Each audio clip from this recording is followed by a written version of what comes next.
Skips or sequence breaks are a key component to why speedrunners are able to complete games as fast as they are able to. When you see a game being beaten in a fraction of the time it would normally take, you can bet that some skips were used to get over large portions of the gameplay to get to that time. Typically, the community around the speedrun community of a game will do a lot of glitch hunting and experimenting to discover any possible skips to reduce the gameplay time. However, what is extremely rare is when new skips are discovered for a game that were accidental. These are cases where people discover a new glitch or bug in the game without even intending to do so and later gets used by competitive speedrunners. So in this video, let's delve into the times when speedrunners accidentally discover skips. Upwarp Mystery. Super Mario 64 is arguably one of the most competitive games to speedrun due to the skill required to master the complex movement and decades of routing and glitch hunting. Not much new is ever discovered in Super Mario 64, especially not by accident. However, one time a speedrunner named Dota Teabag was racing with another speedrunner to see who could beat Super Mario 64 with the fastest time when something odd happened. I do that all the time. Oh, do you? What the? What the? Did you get invisible walls? What? Please say you got invisible. No, that was the craziest thing I've ever seen, though. Dota was running the game doing his usual route and not doing anything out of the ordinary when Mario just instantly raps to the top level of the TikTok clock stage for no particular reason. You can tell by his reaction that he's genuinely baffled as to why this happened, seemingly from no apparent cause. This left the Mario 64 community perplexed as to what this amazing glitch was that could literally have Mario warp vertically. The applications for this in speedrunning Mario is obviously very numerous, and as such, a $1,000 bounty was put as a reward for anybody that can find a way to replicate this glitch. The Mario 64 community tried everything they could, even going as far as to replicate the exact setup and movement that Dota used up to the point where the glitch occurred, and no, it couldn't be replicated. For this reason, the only logical explanation that was given for this glitch occurring was intergalactic cosmic rays. Yes, seriously, that's the best explanation the community can give for this glitch occurring. Interference with computer chips and cosmic rays originating from supernova and black holes are constantly hitting Earth, and very, very rarely does this alter the electron in a computer chip when an alpha particle hits it just right, creating a bit flip event where the binary number can flip from a 0 to a 1 or vice versa. What is theorized to happen in an upward glitch is that Mario's Y coordinate was changed by the bit flip, seemingly instantly teleporting Mario to the upper level of the stage with no apparent cause. Now, putting this down to intergalactic cosmic rays sounds far-fetched. However, in a similar situation, it occurred that a bit flip event where a commercial plane seemingly for no reason tilted downward to a sudden nosedive, entering 12 people on board. It's rare, but it is a real thing. What occurred to Dota Teabag may have been the rarest occurrence not only to happen in speedrunning, but gaming in general. Boba skip.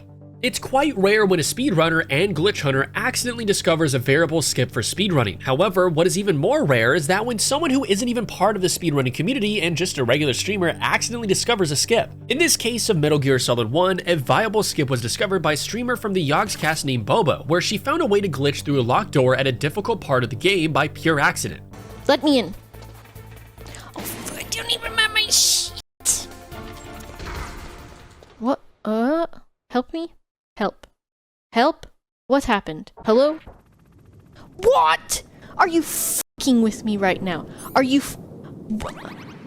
This discovery then got incorporated into the speedrun route to save a whopping 2.5 minutes from the time from an already very well optimized run. So how did this happen? Well, in Metal Gear Solid, at a point in the game, you have to get the key to unlock the door in Com Tower A, which requires a long and challenging route down a flight of stairs and further obstacles before you can go back to the door to unlock it and then proceed with the rest of the game. Of course, taking a long amount of time in a casual and speedrun of Metal Gear. What happened with Boba was theorized to be an oddity, with a particular door in Com Tower A having a thin boundary keeping the player from reaching the trigger to go to the new zone. When Snake takes damage, he gets pushed back and can clip through a thin obstacle like the door in Com Tower A. Other doors throughout the game, for the most part, don't have such a thin boundary, which is why it only works on this door. It's quite hilarious that it took a streamer who was playing the game completely casually discovered a new glitch by accident in the 25 years since the Metal Gear Solid game was released. Since then, Boba has become a legend within the Metal Gear Solid speedrunning community without even being a part of it.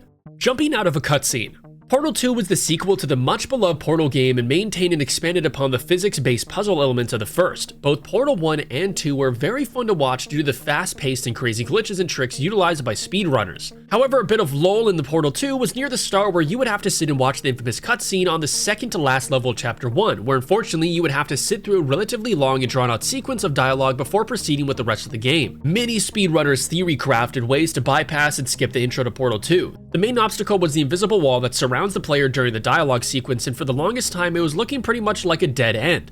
That wasn't until a member of the Portal 2 community named Runer in 2012 claimed to be able to jump over the invisible wall by using the momentum of the lift to gain extra height with a perfect jump. However, unfortunately, Runer didn't record this skip and couldn't replicate it. So naturally, there was some skepticism as to the existence of this theoretical perfect jump that could go over the invisible wall. 3 years after this claim, another Portal 2 speedrunner named Periclos was doing a run and randomly was jumping around on the elevator until the stars aligned and he accidentally performed this theoretical perfect jump on stream and he got over the invisible wall. Okay, don't panic. All right, stop panicking. I can still stop this. Oh, there's a pass. What the fuck?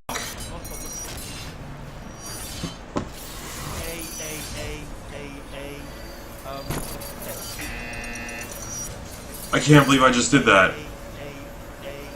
Runer was right. Since this skip was discovered, runners then recreated and practiced this setup for the jump and managed to get good to the point where it became the meta for Portal 2 world record attempts. Not only that, but this skip also led to the discovery of an invincibility glitch that occurs when a player loads into a new zone while a cutscene is playing. It's pretty crazy how all of this was discovered by just a runner messing around and jumping randomly.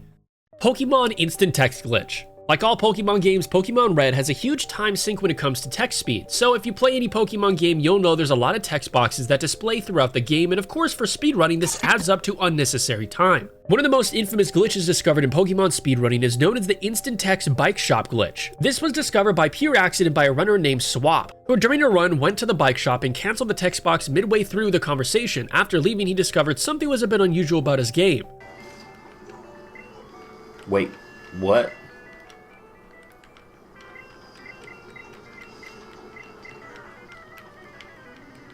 Why is my text going that fast? What did I just do? I am so confused. What he's reacting to is how the text boxes are displaying instantaneously, allowing him to cycle through NPC dialogue and battle text messages way faster than usual. What normally occurs in Pokemon Red is it takes time to scroll across the screen and for each message. However, for some reason the game became glitched and this is when text was displayed instantly, allowing him to speed through the game. So what happened here? Well, quite simply, by pressing B and canceling the dialogue in the bike shop at Cerulean City, the game would be locked in this instant text box state until you get a yes or no choice upon your start menu. This discovery shaved a lot of time off the current record, and incorporating the bike shop glitch led to the new world record being broken, all thanks to an accidental discovery by Swap. Well guys, I hope you enjoyed this any% video. See you in the next one.